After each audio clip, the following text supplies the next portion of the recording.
Muy buenas noches con ustedes. Gracias por estar en esta sala de conferencias virtual de Cátedra Cosco, transmitiendo aquí desde la ciudad del Cusco en su mes jubilar, que es el mes de junio.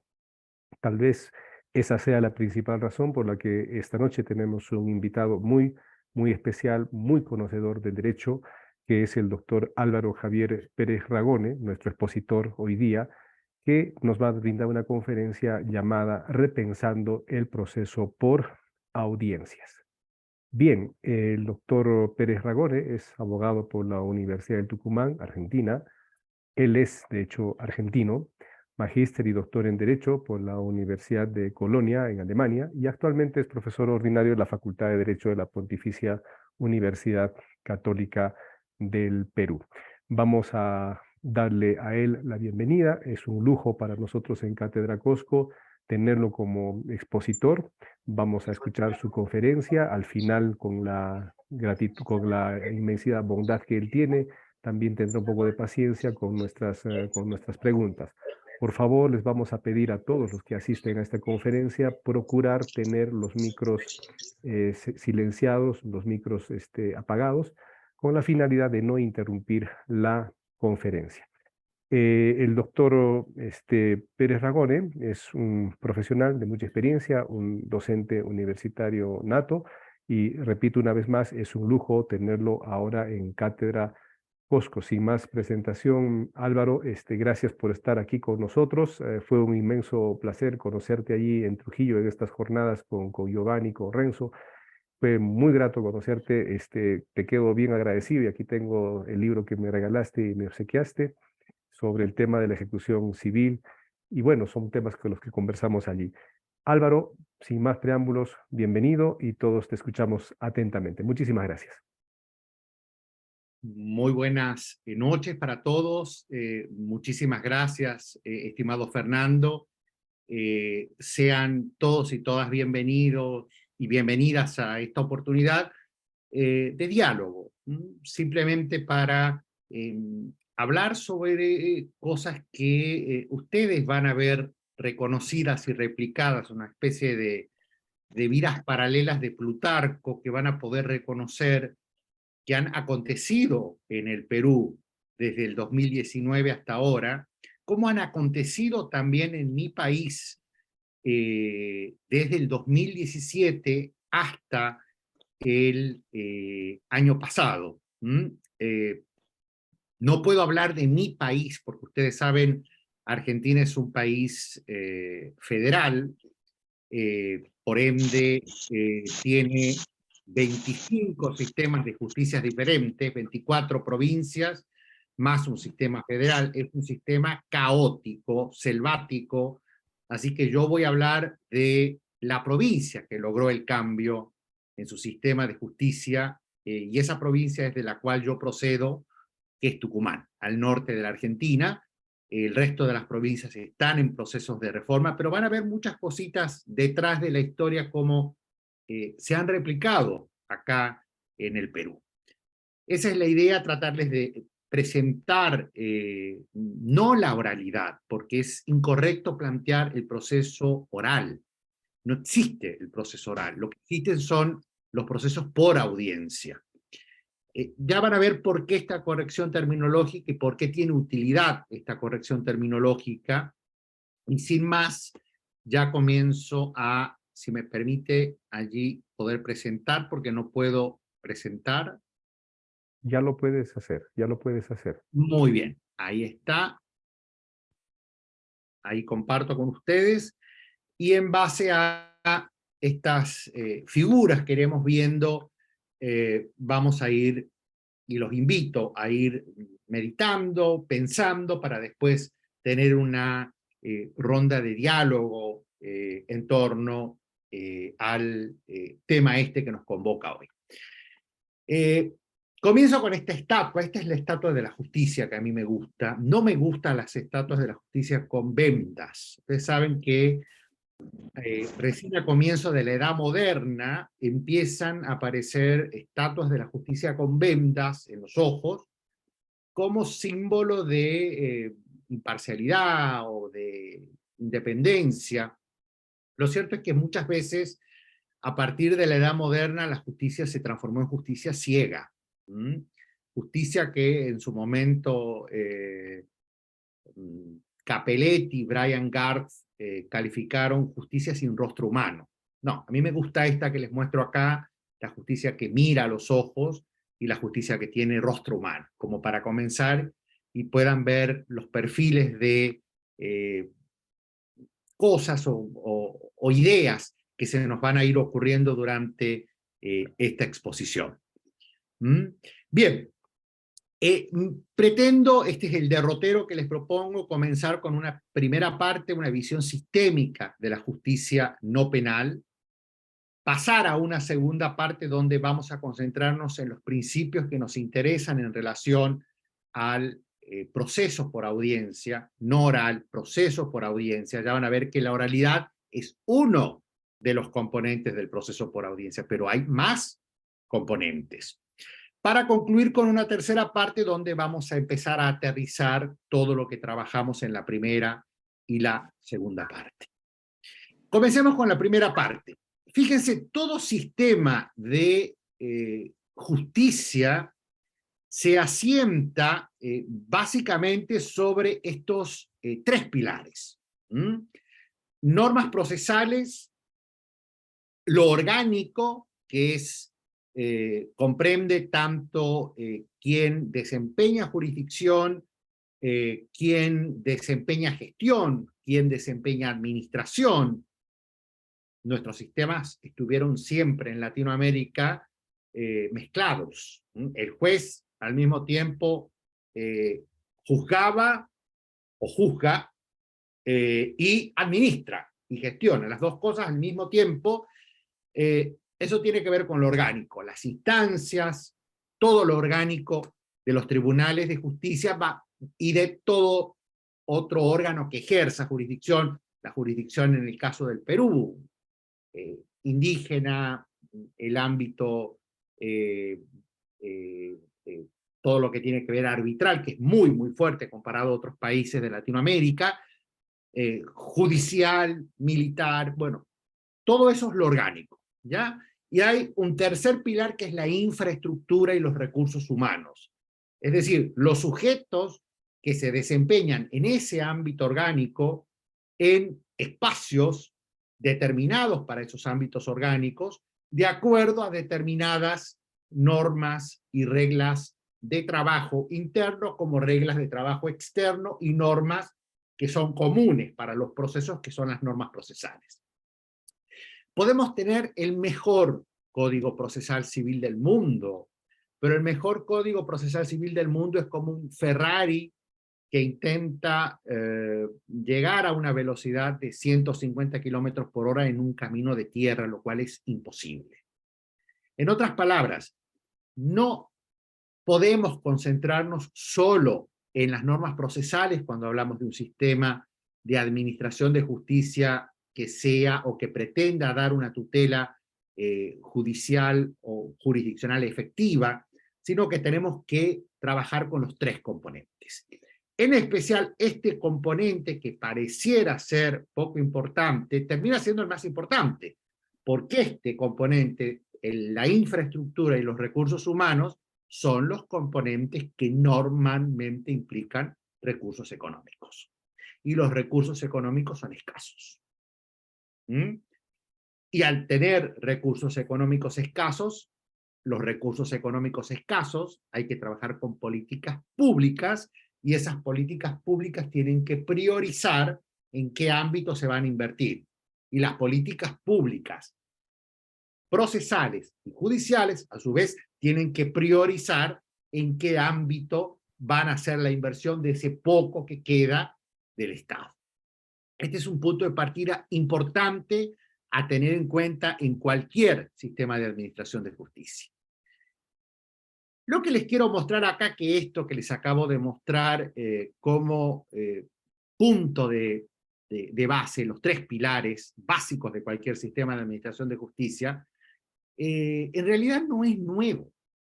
Esta imagen que tienen ahí, ese es Bentham,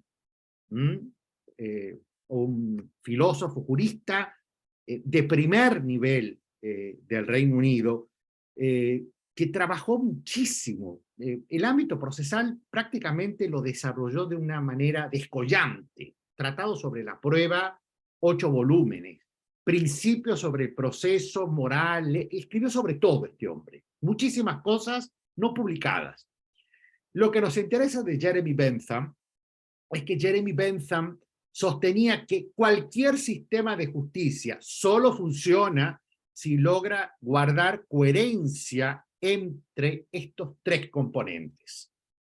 Son componentes inevitables: tiempo y duración de los procesos, costos que sean de acceso fácil para el ciudadano y que impliquen minimizar costos en el Estado, y que todo eso permita arribar y lograr llegar a una decisión que sea correcta, pero que al mismo tiempo sea justa.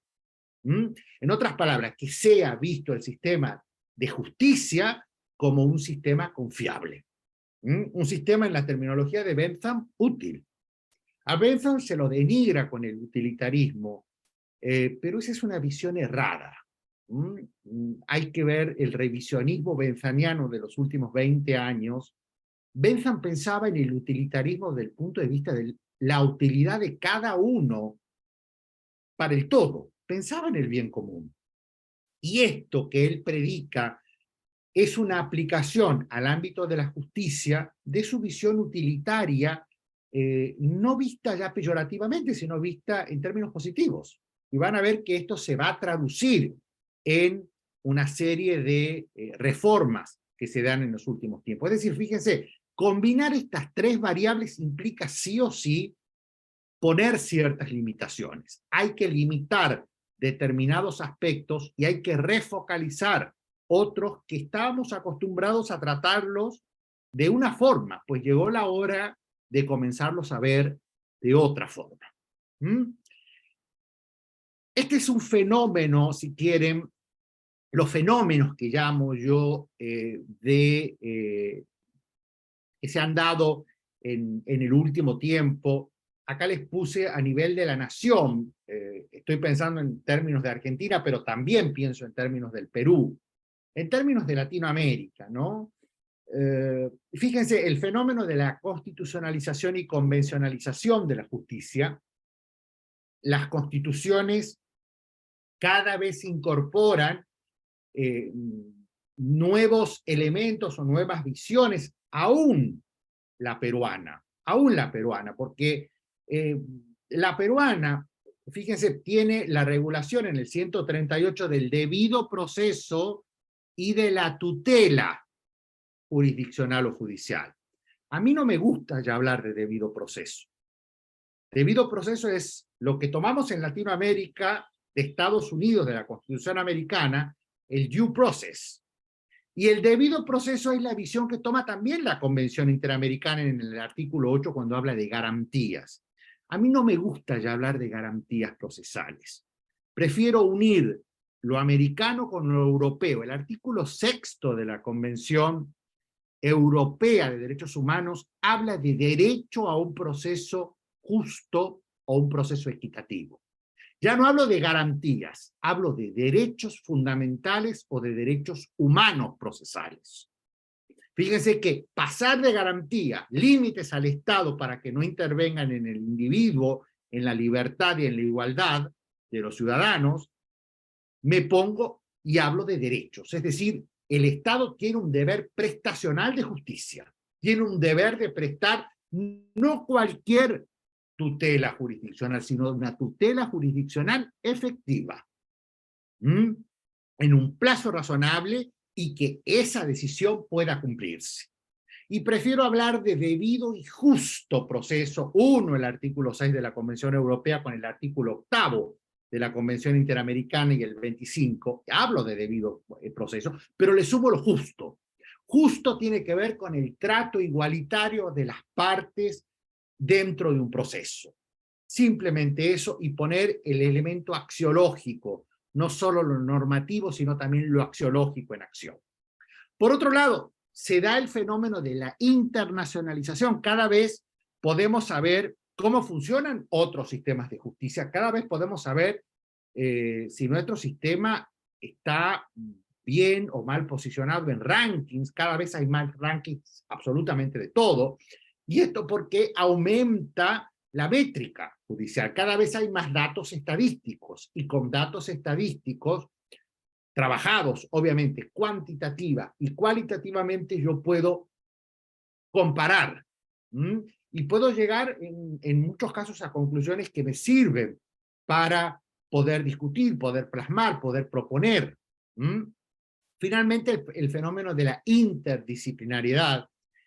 No podemos trabajar solo con el conocimiento del derecho. No sirve. De hecho, el que conoce la ley no conoce el derecho. El derecho es mucho más que una simple norma. Y el derecho necesita trabajar en interdisciplinariedad con la política, con la historia, con la sociología, con la economía y con la historia y con la filosofía. Son cosas que las vamos a tratar de trabajar el día de hoy, pero con un enfoque, ya les aclaro, pragmático. Yo soy una persona que tuve mi momento de, podríamos decir, de ficción.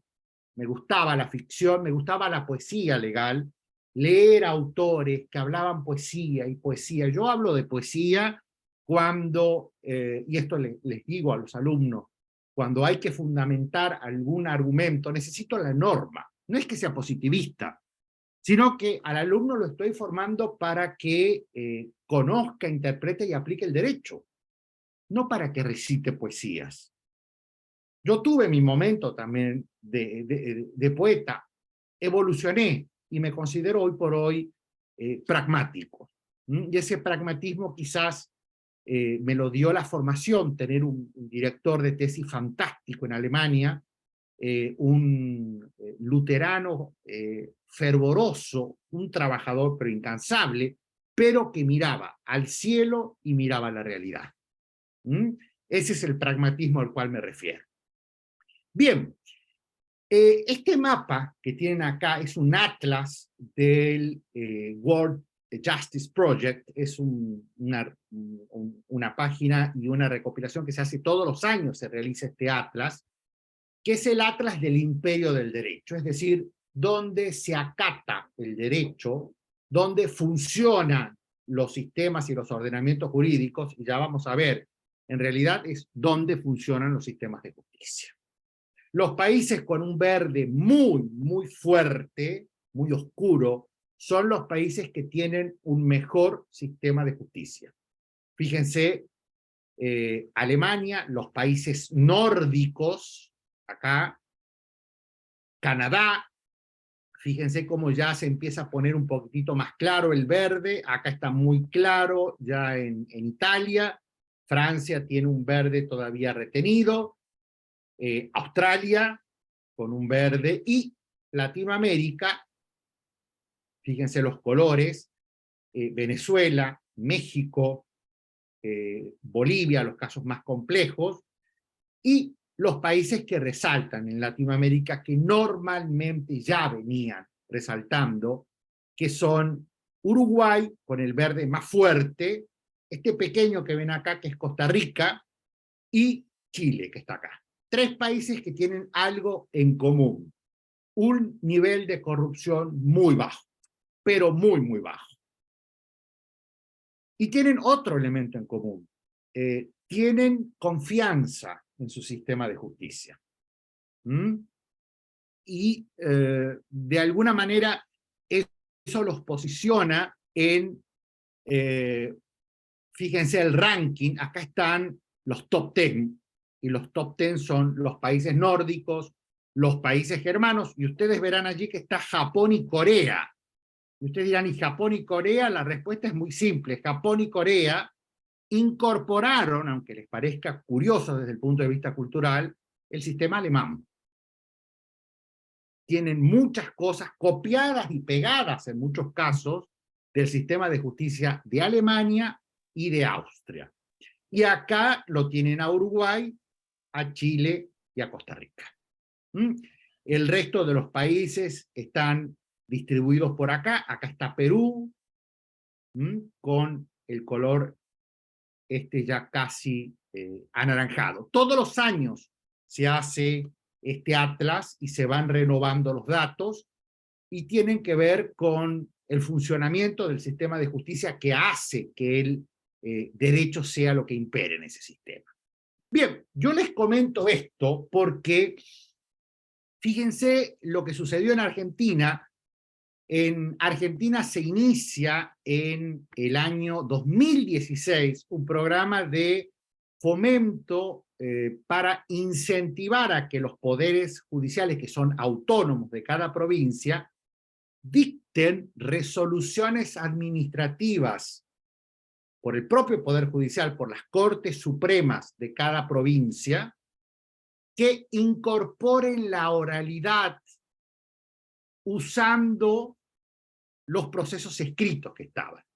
Es decir, los momentos donde había audiencia que traten de maximizar a través de una resolución para poder incorporar y poder de a poco ir capacitando a los jueces. Algo muy similar a lo que sucedió acá en el Perú, con la resolución administrativa. Es una resolución de corte administrativo de la Corte Suprema, estableciendo la oralidad con sus detalles y con su primera audiencia, su segunda audiencia. Resolución que en Argentina, o resoluciones en Argentina llaman autos acordados, muchas provincias lo hicieron. Mi provincia lo hizo. Y debo decir, en su momento, muchos objetaban esto de que se tratara de hacer una especie de reforma a través de un mecanismo que no era la ley, sino una resolución interna del Poder Judicial. La verdad, yo se los debo decir, uno miraba con recelo, yo miré con recelo, pero con el tiempo me di cuenta qué bien que se hizo. ¿Por qué? Porque esto permitió que paulatinamente desde el 2017 hasta el 2019 se fueran capacitando los jueces para empezar a trabajar con los procesos por audiencia. Se fueron capacitando. Lo mismo que en el Perú intervino Cejas. Solo que Cejas intervino, dio ciertas directivas, participó de alguna forma en capacitaciones que no eran dogmáticas, eran capacitaciones prácticas de habilidades blandas para llevar adelante audiencias, que fue el programa de Justicia 2020 que logró sus resultados. En mi provincia logró un resultado tan fuerte que logramos redactar un código procesal civil. No lo hizo Cejas, lo hizo la provincia, con gente de la provincia, comisión que integré, donde tomamos todas estas fuentes que tienen acá, entre ellas el proyecto de Código Procesal Civil para el Perú, 2019, que lo tienen desde el 2019 hasta la fecha, está en el Congreso, y todas estas fuentes que ustedes pueden ver acá, para tener hoy una justicia en Tucumán que está funcionando, y está funcionando muy bien, con un sistema que ya vamos a ver de procesos por audiencia, pero que no hubiera funcionado. Recuerden los 3 pilares: la norma procesal, norma procesal que llegó luego de capacitar a los recursos humanos y de organizarse orgánicamente. Y el sistema está en monitoreo permanente y los datos estadísticos son bastante interesantes y bastante atractivos. Está funcionando el sistema de justicia. Necesita ser perfeccionado porque ningún sistema es perfecto. Pero fíjense cómo hay coincidencia. Por eso les hablaba de las vidas paralelas. Esto que sucedió en Argentina, que sucedió en el Perú, pero todavía en Perú no tenemos código procesal civil nuevo. Esto es simplemente para que vean cómo este proyecto nos sirvió a nosotros para incorporar una cantidad de cosas y tener un código vigente, se sancionó el año pasado, que está funcionando con jueces que están capacitados y que están trabajando al mejor nivel internacional de los países que vieron hace rato. Hay que perfeccionar una cantidad de otras cosas, pero el primer paso ya se dio. Esto se los traigo, fíjense, todos estos puntos eran los puntos básicos que se manejaban a nivel nacional. Las provincias que querían adherir, adhirieron, otras no, pero fíjense cómo todo esto que tienen acá, ustedes ya algunas cosas ya las tienen por esta resolución administrativa del Poder Judicial, y hay otras que están esperando ser usadas ahí en el Código Procesal, proyecto de Código Procesal para el Perú, y hay otras que ya están funcionando en materia penal, en materia laboral, que vamos a empezar a repensar ahora. Habiendo terminado esto, nos metemos ahora en los principios, los cimientos procesales que nos interesan a nosotros, principios del proceso civil, algunos que tienen jerarquías de derechos fundamentales y derechos humanos procesales que les había hablado, ya no de meras garantías. Hay otros principios que tienen carácter infraconstitucional y hay reglas que son técnicas y de procedimiento. Hay principios muy tradicionales que se siguen conservando, principio dispositivo y muchos otros que ya los vamos a simplemente mencionar, pero hay nuevos principios que son imprescindibles para trabajar con el sistema de procesos por audiencia. Acá, si quieren, tienen lo que son, esto es copia y pega de nuestro código procesal vigente. Fíjense cómo no es cualquier tutela jurisdiccional la que impera, sino es una que impone un deber prestacional en el Estado. Van a haber muchas acá que están en el artículo 139 de la Constitución Política del Perú. No me voy a detener acá en estos detalles. Muchas de ellas ya las conocen, simplemente para que las puedan tener en cuenta, porque estas que tienen raigambre y jerarquía constitucional sirven para estos principios que son los principios de los procesos por audiencia. A ver, si usted le pregunta a o toman cualquier texto de pregrado en Alemania o algunos países escandinavos, no les van a hablar de oralidad, porque no existe la oralidad. Lo que existen son los procesos por audiencia, es decir, procesos donde hay una combinación de actos escritos y momentos en los cuales es imprescindible tener un diálogo, y ese diálogo se instrumentaliza a través de la oralidad.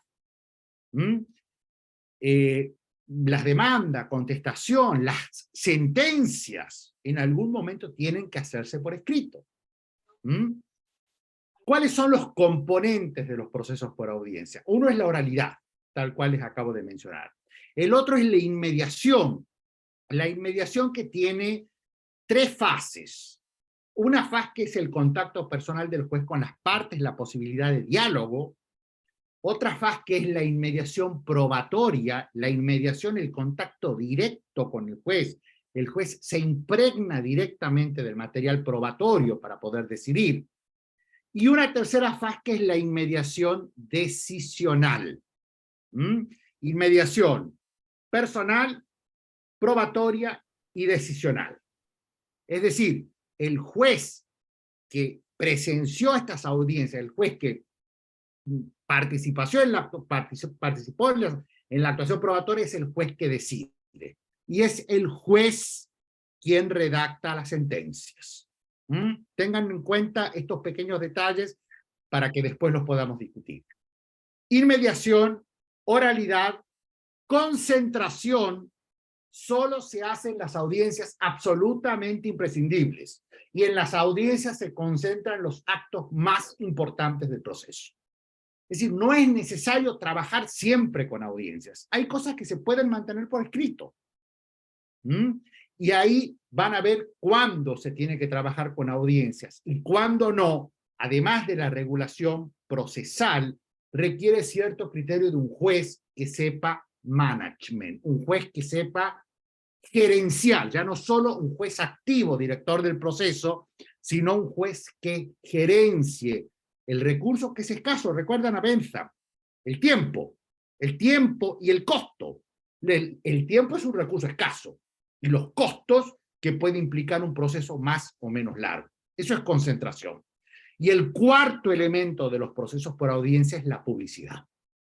Es decir, un proceso por audiencia necesita que pueda ser auscultado, controlado, pueda ser verificable incluso por terceros, no solamente por las partes que participan de ese proceso.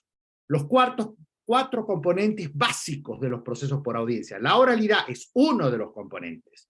Inmediación, concentración y publicidad. Esto como para que lo tengan en cuenta y vean que la oralidad es solo un componente de los procesos por audiencia.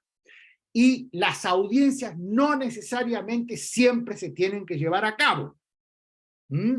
Hay actos que no necesitan audiencia y hay actos indispensables que sí la necesitan.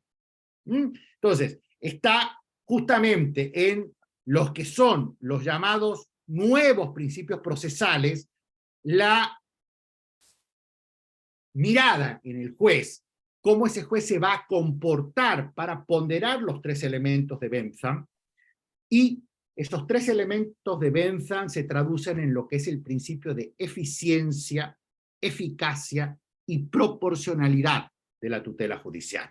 Esto lo incorporamos también en el código. Están como principios explícitos. Y esto que ven acá, las medidas necesarias para lograr una pronta administración y eficiente administración de justicia con el criterio de proporcionalidad, es una traducción de la regla primera de las reglas procesales civiles del Reino Unido. Esto es nuevo. Y esto es manejo gerencial del proceso, ya no solo dirigir, sino gerenciar los tiempos, pensando en la eficiencia, en la eficacia y en la proporcionalidad. No solo en este caso que tengo que resolver, sino en la cantidad de casos que además tengo que conocer como juez y en la cantidad de casos que están esperando ingresar al sistema de justicia. Así piensa un juez inglés. Y esto es lo que invita la visión de la eficiencia, la eficacia y proporcionalidad.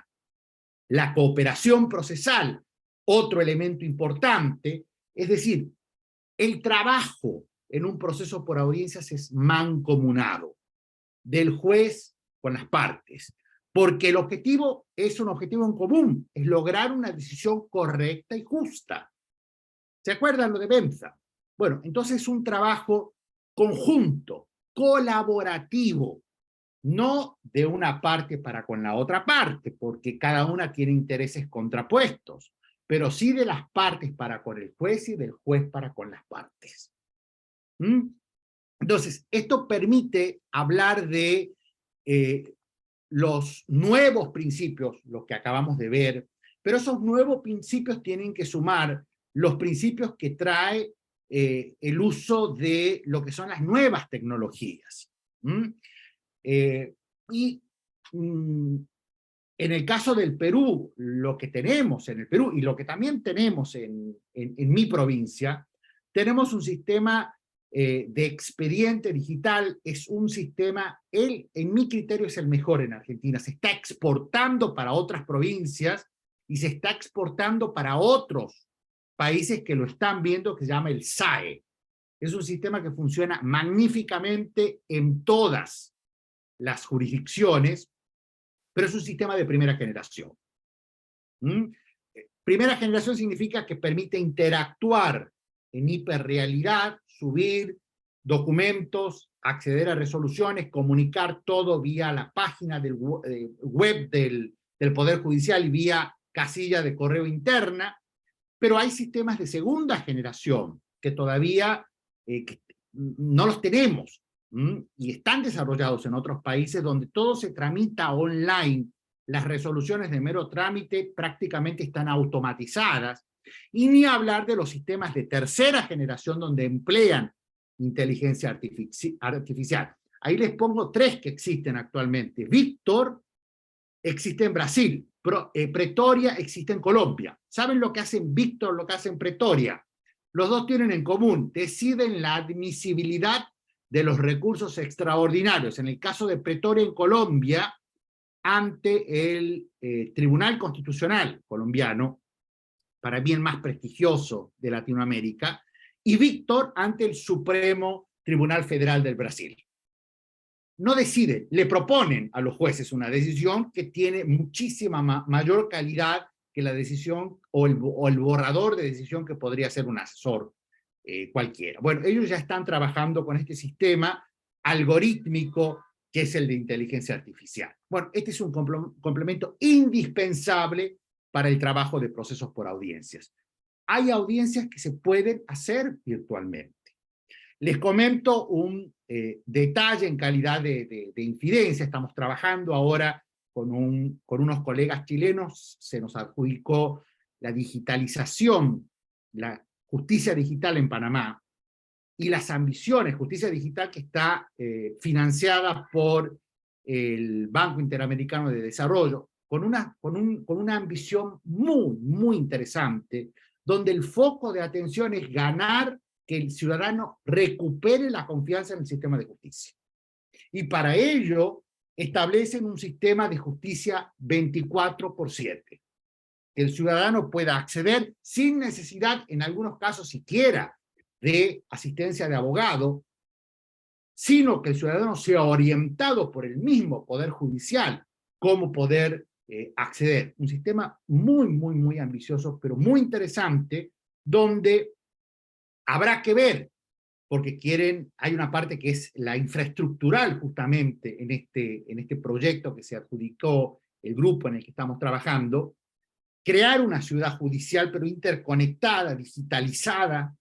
Y claro, la pregunta básica es, ¿qué nivel de digitalización quieren? Porque el nivel de digitalización va a permitir dimensionar la infraestructura física que vamos a necesitar. Y para los procesos por audiencia necesitamos infraestructura costosa, porque necesitamos no solo la infraestructura mobiliaria adecuada y el espacio adecuado, sino también las nuevas tecnologías para poder registrar esas actividades. Entonces, como ustedes pueden ver, el detalle del uso de la videoconferencia, todo esto va complementado y va de la mano de lo que son los procesos por audiencia. Con esto voy llegando a la tercera y última parte, en la cual les quería mostrar simplemente estos detalles. ¿Qué es lo que hicimos en la provincia de Tucumán? Regulamos un proceso ordinario que tiene 2 audiencias, pero el juez puede, si las partes así lo consideran, también trabajar con una audiencia, porque quizás en una audiencia se resuelva todo, y de hecho muchos casos no llegan siquiera a la segunda audiencia, porque en la primera audiencia, la audiencia preliminar o audiencia preparatoria, donde el juez insta a las partes a un acuerdo, y el juez realiza el examen de admisibilidad de las pruebas y ya ordena, designa al perito, actualmente llama en presencia de las partes al perito y lo obliga a aceptar el cargo, y el perito ya comienza a trabajar, que es la prueba que normalmente demora más tiempo. Y normalmente en ese plazo, entre la primera y la segunda audiencia, normalmente las partes están llegando a un acuerdo. Y los plazos de fijación de las audiencias están establecidos, no pueden exceder determinado periodo de tiempo porque la memoria es frágil. Entonces, esto permite el proceso por audiencia cierta previsibilidad y planificación, no solo para el órgano jurisdiccional, sino para las partes. La ansiedad por esperar justicia, por esperar una respuesta, la ansiedad del demandante, la ansiedad del demandado, no es cosa menor. Son importantes y son aspectos emotivos, emocionales que se tienen que tener en cuenta. En Tucumán tenemos una primera audiencia, no le quisimos poner nombre ni de preparatoria ni nada. No, se llama primera audiencia porque así se los capacitó a los jueces desde el 2017, no con tecnicismos, sino simplemente una primera audiencia donde se hace el saneamiento, se trata de liberar la nulidad procesal, queda como último remedio, un remedio absolutamente excepcional. Y donde se hace en esta primera audiencia, en el caso de ser necesario y las partes querer continuar litigando, un plan de trabajo. A ver, ¿qué es lo que vamos a hacer de ahora en más?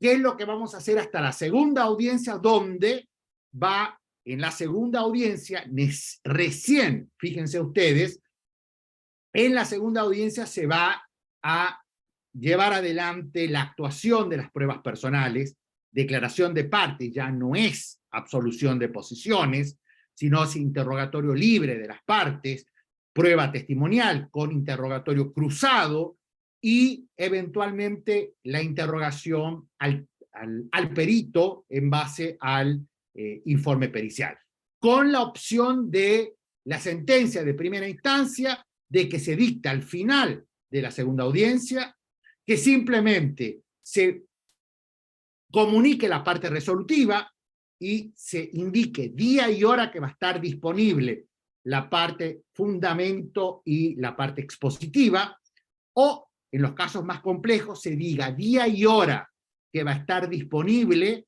la sentencia completa, en un plazo que no puede extenderse más de determinado periodo. Entonces, fíjense cómo de alguna manera estos principios generales que vimos se traducen en audiencias que se las planifica, se las ordena, se las lleva a cabo siempre y cuando sea absolutamente indispensable, ya sea porque las partes necesitan dialogar o el juez dialogar por las partes, ya sea porque se necesitan para la actuación de un medio de prueba, solo para casos absolutamente indispensables. Este microsistema ha permitido que el nuevo Código Procesal Civil esté funcionando muy bien, el nuevo Código Procesal Civil, pero en materia laboral y en materia de contencioso administrativo, ellos han generado un sistema de resistencia a los procesos por audiencia, porque los procesos por audiencia le implican un trabajo mayor, muy fuerte, para el juez y para todos sus asistentes. ¿Por qué? Porque tienen esta carga que, resalto, es uno de los elementos de los procesos por audiencia, y que es la inmediación. Y la inmediación implica una carga de trabajo enormemente compleja.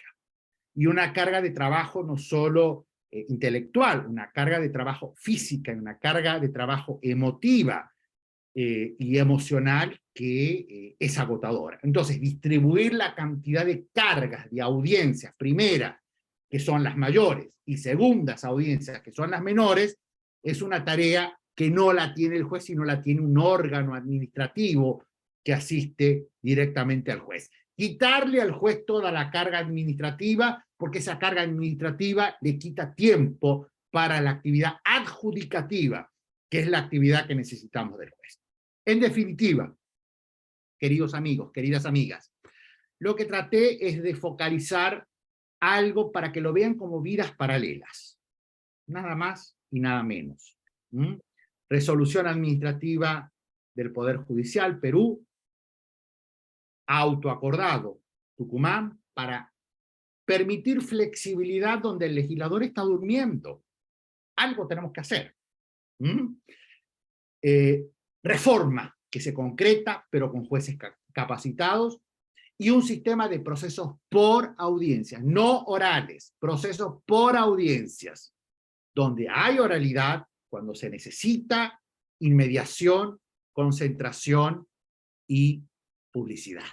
En definitiva, estos detalles para que vean la estructura dinámica de lo que es el proceso ordinario y muchas cosas similares que están en el proyecto para el Perú, los desafíos que ello implica, los roles de las partes y de los letrados, y el rol gerencial que asume el tribunal descargado de todo lo que es o lo que son cargas administrativas.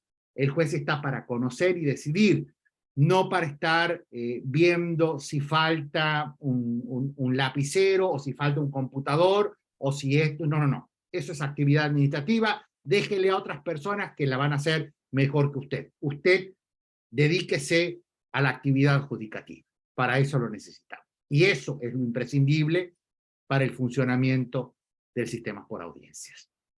Con esto concluyo y quedo abierto a las preguntas que quieran formular al respecto. Muchas gracias. Gracias, Álvaro, por tu exposición. Te vuelvo a agradecer tu tiempo, tus conocimientos y tu experiencia. Has sido muy claro en presentarnos toda esta concepción y efectivamente recuerdo que en Trujillo comentabas que en tu provincia, ¿no? Uno de los grandes insumos que había tenido para hacer la reforma era nuestro proyecto de Código Procesal Civil de 2019. Y también expresaste tú que ya estaba funcionando esto y bueno, nos incentivabas a que eso sea también así como lo has hecho ahora, ¿no? Bueno, vamos a dejar un poco a las preguntas. Espero que tengas un poquito de tiempo y paciencia con nosotros. Cuando ya no tengas tiempo, me haces así Ilimitado, y terminamos. ilimitado. Ok. Bien, ha levantado la mano un colega mío que trabaja como juez superior en la Sala Civil de Cusco, el doctor Franklin Gutiérrez, a quien te lo presento. Trabajamos juntos en la Sala Civil, que es la sala de apelaciones en materia civil. Entonces, Franklin, quedas con Álvaro, pregúntale lo que desees. Gracias, doctor Fernando. Doctor Álvaro Pérez, un gusto. Felicitaciones, la verdad, El muy mío. directo. Me encantó mucho, la verdad, escucharlo. Y nos agradecerle por su tiempo y también, doctor Fernando, por traer siempre acá ponentes de calidad que a todos nos enriquece. Doctor Álvaro, en concreto, a ver, hemos hablado el día de hoy de res usted, hemos hablado de pragmatismo, de venta, y me encanta a mí, porque la verdad yo también me considero pragmático. Hemos hablado un poco de la oralidad, no sé, ¿estoy solo? Ya, de las audiencias. Y bueno, somos jueces y siempre la finalidad es la búsqueda de la verdad. Le quiero preguntar, ¿cuál sistema cree usted que está más apropiado para encontrar la verdad? Y de cara al futuro, pues sería mejor si el sistema, digamos, del common law, del civil law, o hay un híbrido en todo caso de los sistemas. Ese es el punto uno. Y el punto dos, doctor, ¿cree usted que el proceso, digamos, argentino, peruano o en general latinoamericano se ha vuelto más tal vez una especie de técnicas o un conjunto de técnicas para resolver un expediente antes que para encontrar, digamos, la verdad de las cosas? Esas dos cosas, doctor Álvaro, y la verdad, de antemano, gracias por su respuesta y espero que no sea la última vez que lo podamos tener presente acá por el Cusco y por el Perú. Muchas gracias. Gracias a usted, Frankie. ¿Contesto ahora, Fernando? O... Sí, sí, sí. Perfecto. Bien. Estimado Franklin, muchísimas gracias por su pregunta. Vamos a la primera. Ya no hay en materia procesal, Franklin, en sistemas de justicia, la distinción entre civil law y common law. Mire, está en el año 2021 y está accesible por internet las reglas ELI Unidroit, están traducidas al español, que son estándares mínimos de proceso civil que fueron hechos por comisiones de grandes juristas procesalistas europeos mezclados, civil law y common law. Puede buscarlas en internet, reglas ELI Unidroit, se escribe y los va a encontrar, reglas modelo. Es un código modelo y ya no hay esta separación tan grosera, ¿no? Y esas reglas del Unidroit son pragmáticas. Cuando yo escucho ya la búsqueda de la verdad o preguntas que están vinculadas con la prueba, hago una aclaración, una salvedad. ¿Por qué? Porque la influencia en Latinoamérica es muy fuerte, tendemos obviamente a ir a donde podemos leer y comprender en nuestro idioma. Y tenemos en materia probatoria en los últimos 15 años una influencia muy fuerte de algunas escuelas españolas, de muy pocos procesalistas, la mayoría son filósofos, que son aportes muy, muy interesantes. Muy interesantes, pero yo diría incompletos, porque ninguno de los textos de muchos autores españoles no va a haber citado autores franceses y menos alemanes. ¿Mm? Y el argumento principal de ellos es que hay que eliminar todo lo que sea elemento subjetivo del juez. En otras palabras, la palabra convicción, por ejemplo, es una herejía. ¿Mm? Para esta corriente, la palabra convicción es una herejía.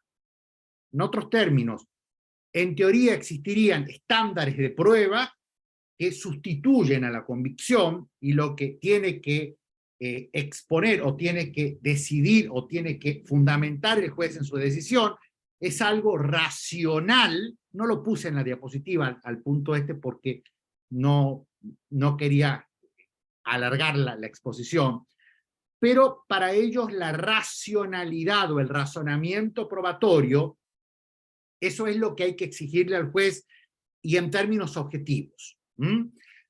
Son textos muy difíciles, la verdad, de comprender. A mí me gustan leerlos, ¿no? Pero cuando yo veo que está ignorada la tradición francesa, que está ignorada la tradición de los países escandinavos, que está ignorada la tradición alemana, que a un alemán le digan que no tenga en cuenta la convicción del juez, que le borren el artículo 276 del Código Procesal Civil, es decirle como elimínelo al juez. Tratemos de trabajar con un nuevo sistema de prueba legal o tasada, que ya no es fijada por el legislador, sino por la doctrina. En Alemania existen estándares de prueba, pero existe también la convicción del juez. Y la convicción del juez no es dictar sentencias en términos subjetivos, es tener en cuenta que un juez se persuade. El artículo 188 del Código Procesal Civil peruano, que puede ser para muchos una herejía, a mí me gusta. Con la prueba yo persigo la verdad, pero no ignoro que esa verdad llega de un proceso de conocimiento que se inicia con la percepción de un juez y que culmina con un razonamiento elaborado. Es decir, no es que hay convicción por un lado, subjetivismo y racionalidad o razonamiento probatorio objetivo enfrentados. No, hay algo en el medio que es el convencimiento racional. Hay un punto intermedio. Y ese punto intermedio lo tienen los franceses y lo tienen los alemanes. Entonces, si me ignoran esto, si yo a esto no lo veo allí plasmado porque o no hay acceso al francés o no hay acceso al alemán, pues me resulta ya al menos un trabajo incompleto, no me convence. Y hablar de racionalismo ignorando, ya en otro ámbito, esto es poesía, para usted, hablando, Franklin, esto es poesía, pero es bueno a veces la poesía de vez en cuando. Hablar de racionalismo y de razonamiento probatorio objetivo, ignorando la escuela racionalista alemana de Karl Popper, ya fallecido, actualmente Hans Albert, que ve el racionalismo unido al existencialismo, es decir, al sujeto, es ignorar una visión del racionalismo. Una visión del racionalismo que tiene en cuenta la convicción. Y fíjese cómo en las reglas Eliú-Nidroit, léala las reglas Eliú-Nidroit, va a ver a qué acuerdo llegaron redactores de esta parte, colegas a los cuales conozco, van a estar, dos de ellos van a estar ahora en el Congreso de Lima, en septiembre, Christoph Kern, que es un colega de Heidelberg, el otro es Michael Sturner, que es de Constance, la colega Frédéric Ferrand, de Francia, y el artículo de las reglas Eliú-Nidroit es simple: lograr el grado de probabilidad mínimo para el convencimiento del juez. Ese es el acuerdo. ahí está la palabra, yo sé que es una palabra hereje para alguna posición, la palabra convicción, pero es otra posición, es otra visión, y es una visión que no es menor. Son varios países de Europa y varios países del sistema anglosajón también. Y ni hablar del sistema anglosajón donde rige el sistema del juicio por jurados. ¿Mm? Entonces, creo que hoy por hoy ayuda esto a llegar a la verdad. Esa es la meta, llegar a la verdad. El problema es que no se llega normalmente a la verdad absoluta, si quieren ustedes. Se trabaja con grados de probabilidad. Y esos grados de probabilidad no excluyen considerar el elemento subjetivo. Es decir, que usted está decidiendo y que usted decide convencido y expone racional y razonablemente por qué llega a una decisión y no llega a otra. Gracias, Álvaro. Ahora le damos el pase al doctor Luis Manuel Castillo. Luis Manuel Castillo, Álvaro es un colega que trabaja actualmente en la sala mixta de Canchis Sicuani, que está fuera de Cusco. Él es juez titular de primera instancia, pero ahora está haciendo labor de vocal, de juez superior. Discúlpame. Luis Manuel, te escuchamos. Gracias, doctor Fernando. Previamente, permítame agradecerle al doctor Álvaro Pérez tan brillante exposición y felicitarme porque en realidad, si bien llegué unos minutos tarde, he apreciado toda la exposición y, y es brillante y me ha recordado muchas cosas que quiero hacer más que una pregunta, un comentario. El Código Procesal Civil de 1993, el Código del Perú, ya regulaba el proceso civil por audiencias. Recuerdo muy bien que en el proceso de conocimiento teníamos una audiencia de conciliación, saneamiento y fijación de puntos controvertidos y una audiencia posterior de pruebas. En el proceso sumarísimo teníamos también una audiencia de conciliación, saneamiento, fijación, admisión, actuación y sentencia, ¿no? Entonces, me viene a la memoria todo lo que usted exponía, de que ya en el Perú contábamos con todo ello. Hubo una reforma, si no me equivoco, en el año 2008, que nos cambió todo este sistema del proceso civil por audiencias y nos ha retrasado nuestra forma de ver el proceso civil muchos años, que ha sido superado por el proceso laboral, el proceso penal, que usted ha hecho referencia el día de hoy. Entonces me parece de que el Perú se ha quedado retrasado en este tema por una decisión que no ha sido del todo feliz por el legislador del 2008.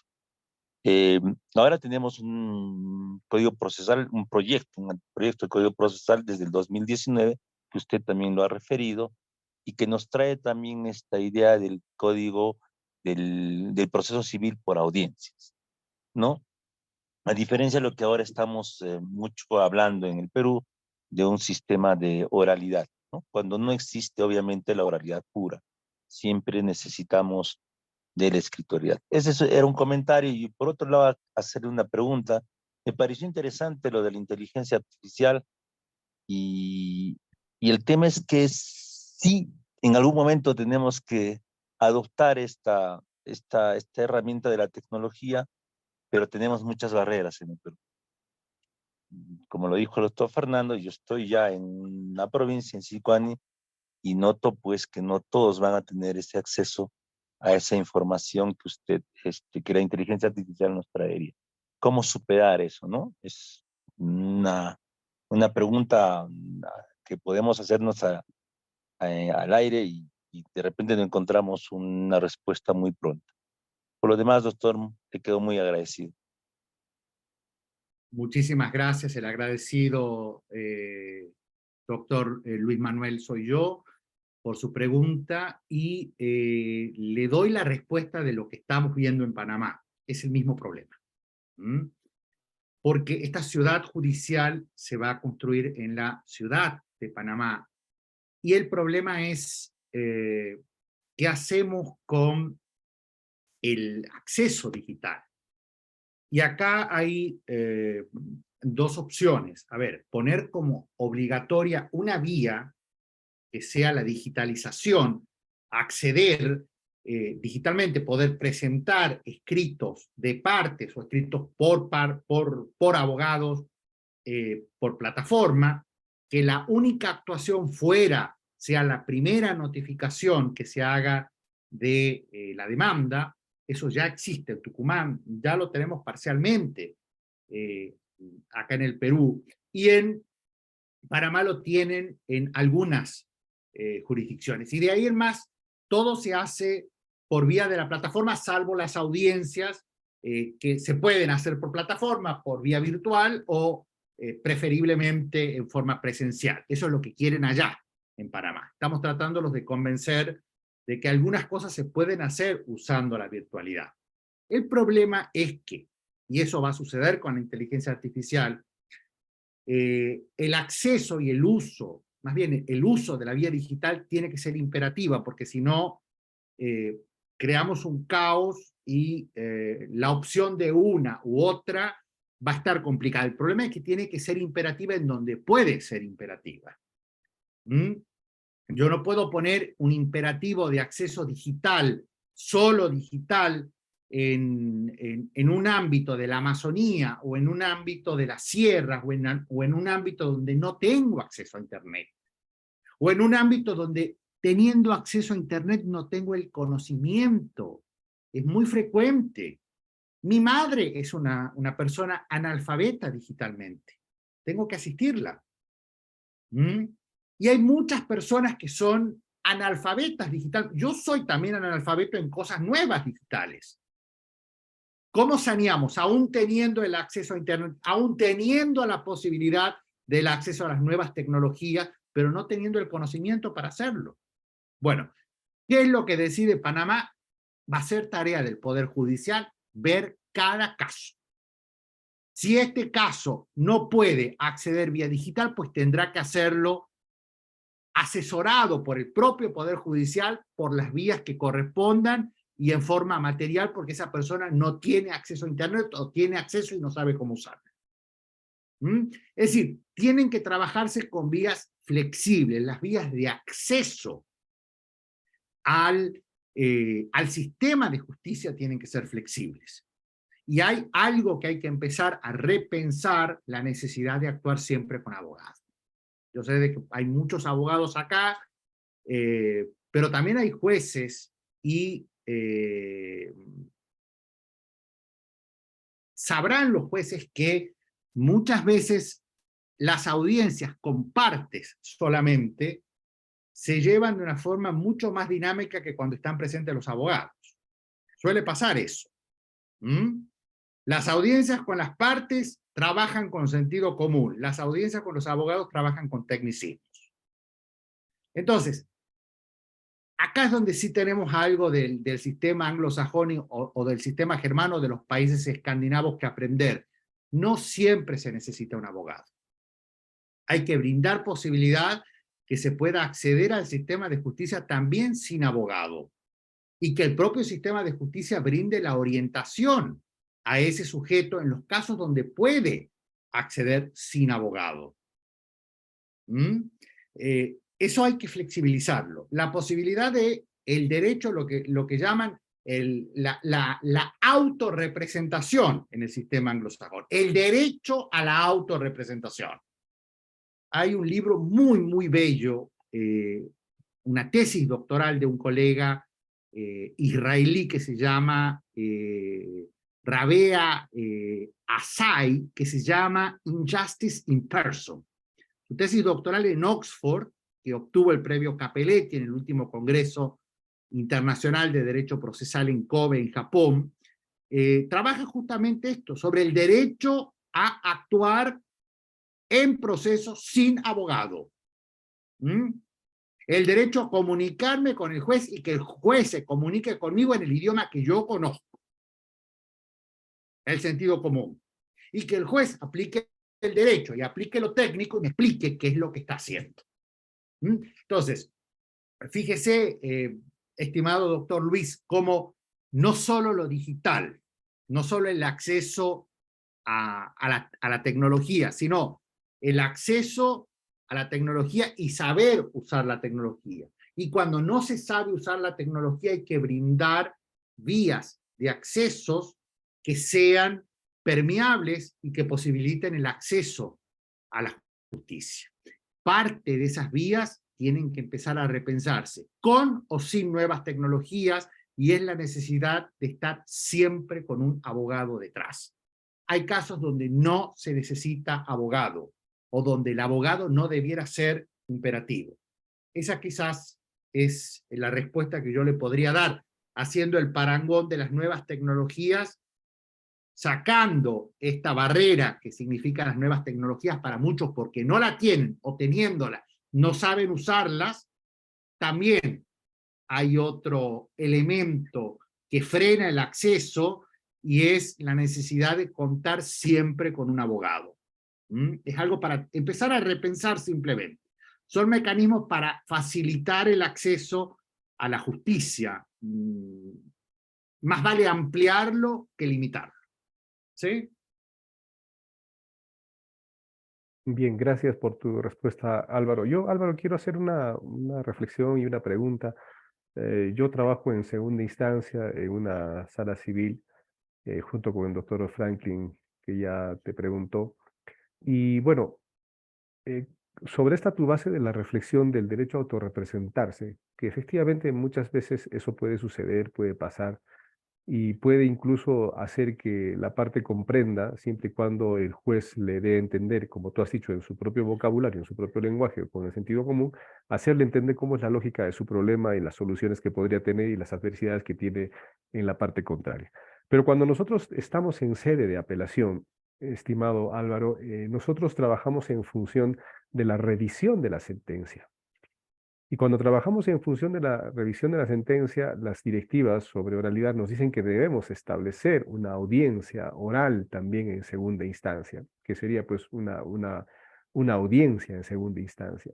Pero lo que yo veo en la práctica, y te lo comparto, es que nosotros, como creo que es nuestro modelo de apelación en materia civil, nosotros examinamos básicamente la sentencia en función de la apelación y de lo que en la apelación se pretenda, ya sea como una pretensión de nulidad o de una pretensión revocatoria, que en una conferencia anterior Renzo Cavani nos explicó muy bien. Pero es la pretensión impugnatoria y en función de eso yo reviso la sentencia. Pero ahí sí yo veo la necesidad de que vengan los abogados, porque ahí tienen que analizar la sentencia y la forma como ha razonado el juez. Más que venir las partes a una audiencia en segunda instancia, vemos que hay que escuchar a los abogados para ver cómo rebaten lo que la sentencia dice y expresa. Y entonces, te comento que nosotros nos hemos visto bastante asediados en el tiempo por tener que estar instalando una audiencia en segunda instancia, identificando a las partes, etcétera, frente a un modelo con el que yo trabajé al inicio cuando fui magistrado, donde simplemente recibíamos los informes de los abogados. Claro, hay que buscar un punto de conciliación entre un informe seco, frío de un abogado en la audiencia de la vista de la causa. Podemos sí, digamos, pasar a una suerte de audiencia para preguntarle con mayor actividad al abogado sobre su apelación, preguntarle también a la otra parte, buscar cuáles son los argumentos con los cuales tratan de rebatir la sentencia y a su caso también defender la sentencia de parte de quien está ganando.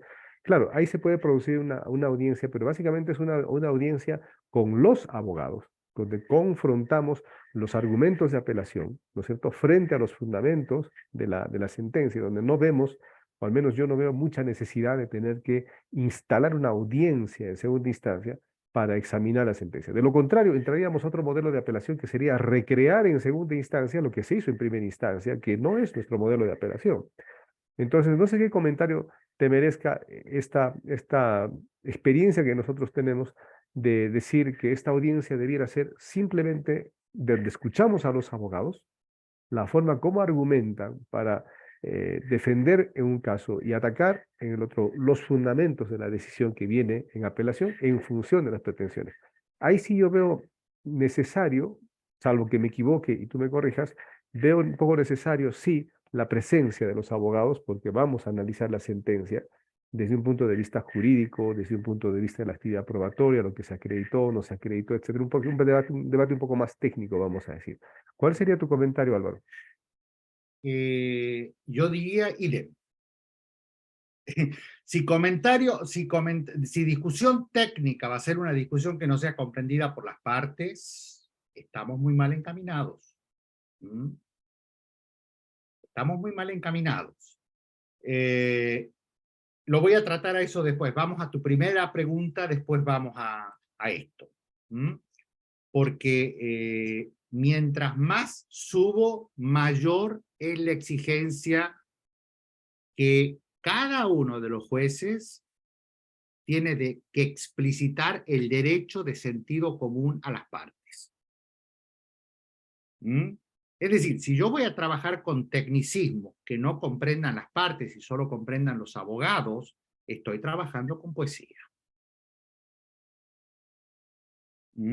Estoy trabajando con poesía. Sí, esa es mi visión de trabajar con tecnicismos. Creo, estoy en un ámbito donde estoy complicado. ¿Cuándo sirven las audiencias en una segunda instancia? Claro, el Perú tiene constitucionalmente establecida la pluralidad de instancias, lo cual es correcto, pero yo distingo dos tipos de instancias. Una instancia que califico de ordinaria y otra que califico de extraordinaria. La diferencia está en que en la ordinaria yo puedo conocer de los hechos y del derecho, mientras que en las extraordinarias solamente puedo conocer del derecho. Bien, ¿qué pasa en la apelación? En la apelación puedo conocer de los hechos y del derecho. Solo necesito audiencia indispensable para la actuación de medios de prueba o para los alegatos de los abogados o de las partes. Nada más. No se necesita más nada en segunda instancia.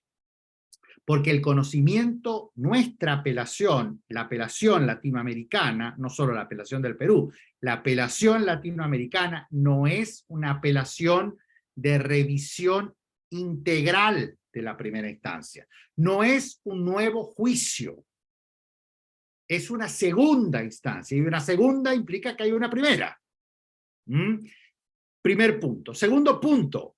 Esto implica que necesariamente tengo que empezar a pensar la pluralidad de instancias, pero también los filtros de accesos en la pluralidad de instancias. Porque no es imperativo, en mi criterio, en materia no penal, que haya una segunda instancia.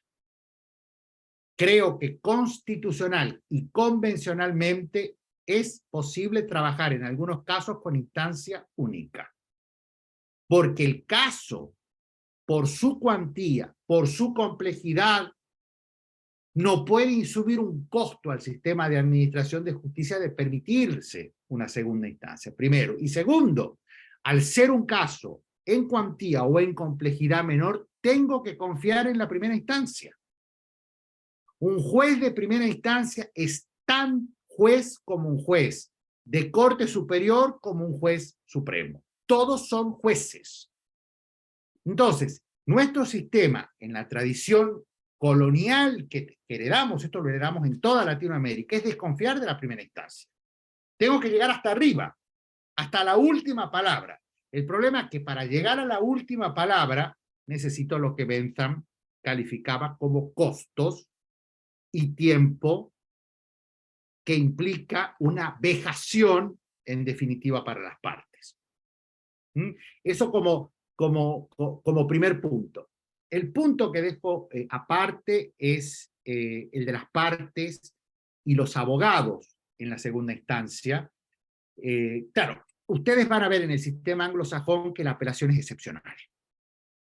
En la apelación yo tengo que pedir permiso al juez de primera instancia para que la segunda instancia conozca.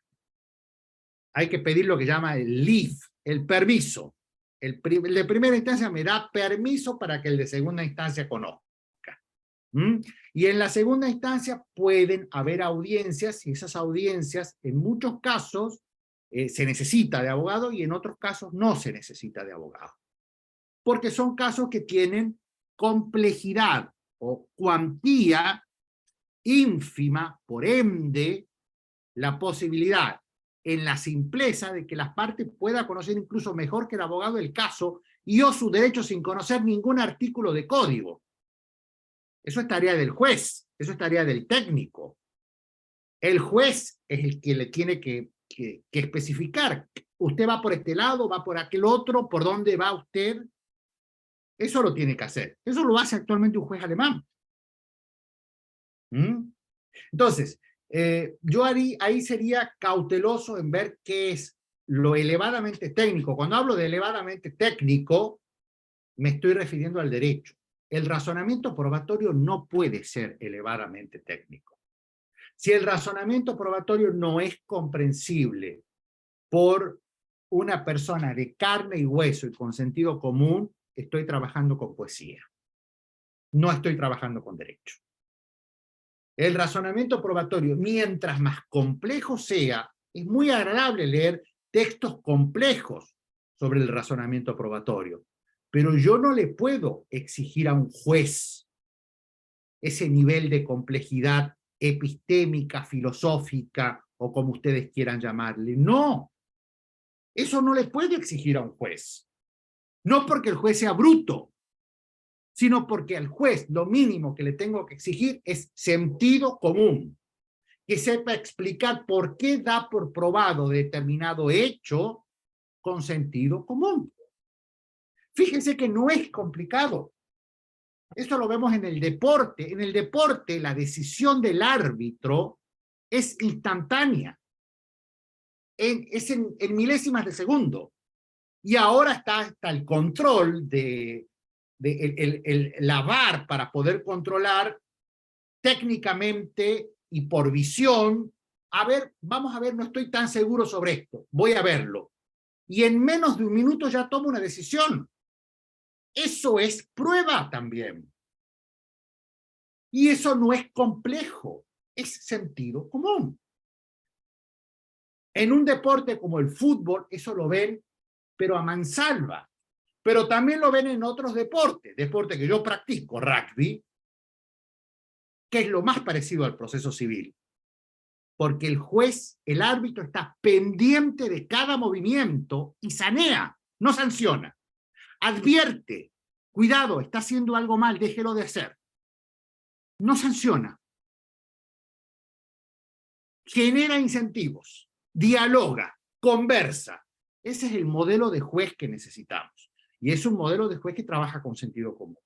Y trabajar con sentido común implica que el justiciable pueda comprender. Claro, mientras más subimos, más complejo es, porque en una instancia extraordinaria, como una casación, trabajo exclusivamente con derecho y con complejidad exclusivamente jurídica. Pero en los niveles inferiores tengo que permitir que las partes comprendan en lo posible absolutamente todo. Simplemente son pequeñas reflexiones que me surgen al respecto. Gracias, Álvaro. Levantó la mano el doctor Polanco. Doctor Polanco, ¿me escucha? ¿Lo escuchamos? Muchísimas gracias, muy buenas noches. Primero, para felicitarlos a ustedes. Segundo, agradecerle al maestro Álvaro Pérez Rabones su magistral exposición. Siempre es bueno escucharlo porque siempre se aprende más. Yo tenía un comentario y una pregunta que se va a salir un poquito, pero creo el doctor Pérez Rabones necesito su opinión. Cuando en segunda instancia se han instalado estas audiencias de apelación, se ha hecho con doble finalidad. La primera finalidad ha sido aumentar la deliberación que se produce ahí y la segunda, evitar las decisiones sorpresa. En la práctica judicial peruana solía pasar que apelaban por A o apelaban por B y se hacía informes monocordes y se retiraba el colegiado a debatir y luego decía, bueno, nos hemos dado cuenta que vamos a declarar nulo todo por J. Y eso le llamamos la decisión sorpresa. Algo que no había sido materia de deliberación, terminaba siendo la respuesta. Y creíamos o creemos que eso atenta contra el debido proceso, el proceso justo, como mejor lo llama el profesor. Entonces, En la lógica que tenemos en este modelo de audiencias con oralidad es, llega el expediente a segunda instancia, se fijan las cuestiones controvertidas para una audiencia y ahí en ese momento las cuestiones controvertidas de la impugnación, los abogados debaten y pueden estar presentes las partes. Por ejemplo, en los temas de violencia familiar, por el tema de la pandemia y por disposición del Tribunal Constitucional, la deliberación se hacía en segunda instancia, porque en primera instancia el juez que ve el tema de violencia familiar dicta la medida de protección muchas veces sin correr traslado y era en la audiencia de apelación donde se hacía una deliberación. Entonces, más o menos ese es el modelo que hemos tenido o que tenemos para tramitar los procesos en segunda instancia. Mayor información producto de la deliberación y dos, evitar cualquier decisión sorpresa que pueda introducir el colegiado cuando resuelve sin que previamente haya sido debatido por las partes. Es más o menos. Pero la pregunta que yo quería hacerle, doctor, tenemos un artículo 21 del Código Procesal Constitucional referido a la impugnación. Permítame leerlo rápidamente. Dice, la interposición de los medios impugnatorios, coma, con excepción de la queja, coma, no requieren fundamentación, coma, salvo en el proceso de habeas corpus si el apelante es la parte demandada. Punto aparte. El demandante que impugna una resolución sustenta los agravios en la instancia superior, coma, conforme a los procedimientos establecidos por el presente código. Eso es lo que dice respecto a la impugnación. Es un proceso constitucional que lo han querido llevar a ser un proceso por audiencias, el proceso de amparo. ¿Cuál es la duda? Hay muchos que están apelando en audiencia, en apelo, y el juez está obligado a conceder la apelación. Llega a la segunda instancia, perdón, llega el tema a la segunda instancia y muchas veces no se sustenta nada. ¿Cómo el juez, en el modelo de apelación que tenemos, que no es un nuevo juicio, sino la resolución juzgada, el juez puede resolver estos temas? Perdón, yo sé que me aparto un poco del tema, pero me gustaría saber su impresión, doctor. Y gracias a los organizadores por permitirme la pregunta. Un gusto, doctor Polanco. Bien. Muchas gracias, doctor Polanco. Doctor Polanco, comencemos con lo último. Usted se refiere a apelaciones, por ejemplo, en primera instancia, una apelación que yo interponga en la primera audiencia, en primera instancia, ¿se concede la apelación? Sí, o sea, Ya. uno está en la audiencia Eso y se dice llama apelo. eso se regula con la apelación diferida. No, Apelación pero con efecto diferido. No, no, sí, claro, doctor lo que Polanco. está pasando en el sistema es que dice uno en audiencia, hay una audiencia única en el proceso constitucional Sí. donde se expide sentencia y uno dice apelo. Ah, ya. Entonces, apelación contra la sentencia definitiva. Sí, también. Ya, bien. La apelación contra la sentencia, hay que distinguir, son Claro, lo que detalles pasa, importantes.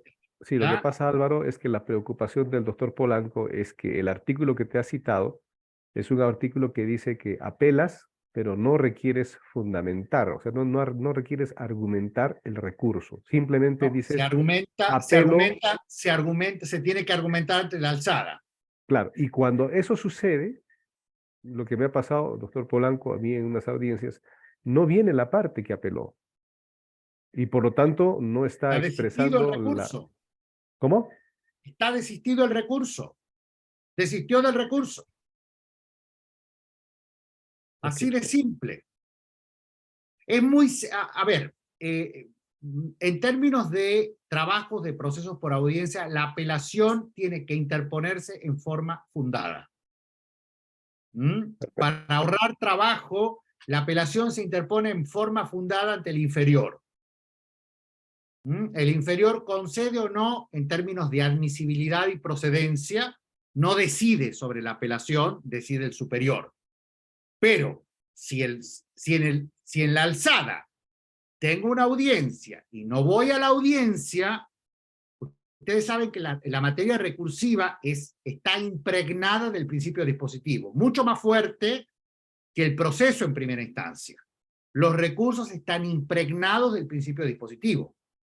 Si yo hago valer un recurso y me admiten ese recurso, pesa sobre mí el impulsarlo y darle prosecución en segunda instancia. Si yo no le doy prosecución en segunda instancia, pues es que opté tácitamente por no proseguir con el recurso. Así de simple. Esa debiera ser la interpretación lógica, y es la interpretación lógica que dan muchos otros códigos a nivel latinoamericano. Yo le comento, doctor Polanco, que la única provincia en Argentina que tiene código procesal constitucional es la mía, y es copia y pega del código procesal constitucional de ustedes, antes de la reforma, ¿no? Así que el tema lo conozco, y también sucedía eso. O sea, por el hecho de tener que tramitar todo rápidamente con los plazos estos constitucionales que son mucho más breves, apelo, pero después no aparecía en segunda instancia. Bueno, la solución fue, porque no estaba en el código, interpretar con aplicación supletoria del entonces Código Procesal Civil y Comercial que el apelante había desistido tácitamente de su recurso. Entonces podría ser una opción interpretativa. Eso en relación a lo último que preguntó el doctor Polanco. En relación a lo primero, doctor Polanco, sí, el temita de las decisiones sorpresas no tiene que ser materia de apelación. Eso es tema de primera instancia, ya hay que verlo en primera instancia. Yo ya en primera instancia, a ver, si yo interpongo una demanda contra el doctor Polanco para que me pague 100 millones de soles en calidad de precio de una compraventa de un bien inmueble que él tiene, y él contesta la demanda diciendo de que tiene ese bien inmueble en calidad de arrendatario y que me debe, pero no me debe esa suma, sino que me debe la mitad. Y después llevamos eso y el juez tiene que conocer, y el juez conoce, y sucede que el juez, por el iura novit curia, encuentra que no hay ni contrato de compraventa ni alquiler o arrendamiento, sino que hay leasing. Y a lo que estábamos acostumbrados es a que tanto el doctor Polanco como demandado y yo como demandante nos enteramos de que la tercera hipótesis, esta jurídica, que es la que rige, nos enteramos por la sentencia definitiva. Eso es una decisión sorpresa. El iura novit curia no es absoluto, forma parte del principio dispositivo también.